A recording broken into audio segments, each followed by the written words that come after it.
Hello guys, ito po. O bago kami mag-podcast, sumingit na ako ng konting a few words from Justice Carpio dito. Very historic day. 'Di ba? First time po na maglabas sa ICC sa isang Philippine president. Ano po ang reaction nyo? Ano po ang masasabi nyo na finally nangyari na? Well, it's really a historic day dahil it's the first time that in Asia at least a president, although he's already out of office, has been arrested.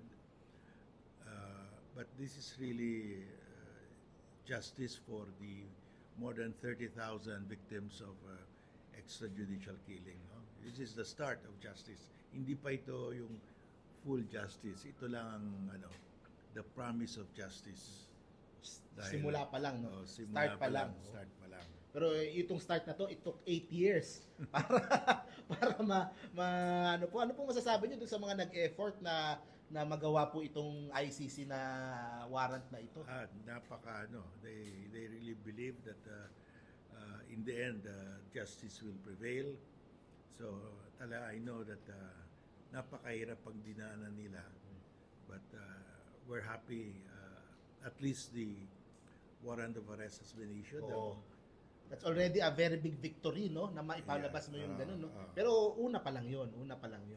Importante na, of course, ma-carry out. Matanong ko lang po, si Digong ay nasa kustodiya ngayon ng gobyerno. Ano po ba ang next na mangyayari kaya? Ano ba ang posibleng mangyari dito? Well, of course, they will question the arrest, no? And I've been looking at the circumstances, and there are many matters that have not been cleared up yet.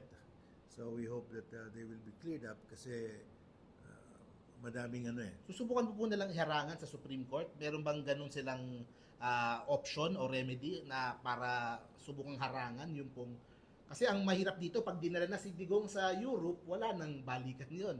Hindi na Yeah, well, there is still plenty of time for them to go to the Supreme Court.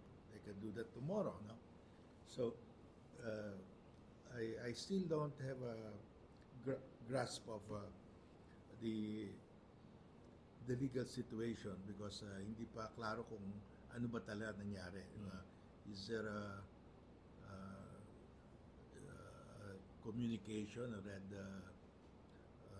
red alert, red notice from the Interpol?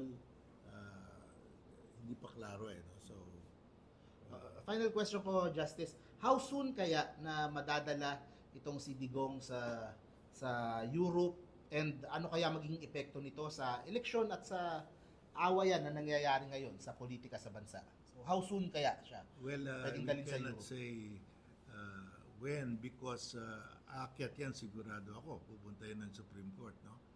And it will be up to the Supreme Court when they will decide it.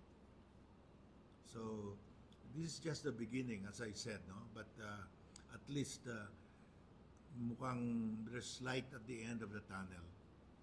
Okay, at least nasimulan na. And finally po, anong tingin nyo magiging epekto nitong pag-aresto kay Digong sa eleksyon, and yung as a whole, yung awayan ng Marcos at Duterte leading up to 2028? Well, kung if he will be brought to The Hague, malaking bagay yan, no? That will be a big hit on the brand of Duterte. Tsaka madami pang susunod na ma-arrestuin, no?